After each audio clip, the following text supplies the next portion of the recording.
नमस्कार मित्रांनो, सध्या 8व्या वेतन आयोगाची चर्चा सर्वत्र चालू आहे आणि अशामध्येच जे सायबर क्रिमिनल आहेत त्यांनी एक आणि त्यामुळे आपलं बँकेचं खातं जे आहे ते एका मिनिटात रिकामं होऊ शकतं. ते नेमकं आपण समजून घेऊ, की नेमकं होतंय काय?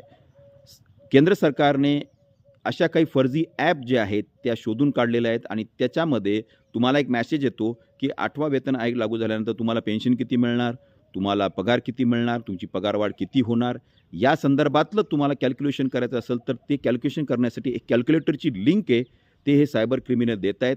आपण जर ती लिंक आपल्या मोबाईलमध्ये इन्स्टॉल केली आणि परमिशन जर दिल्या, तर तुमचा पूर्ण मोबाईल हा हॅक होऊ शकतो.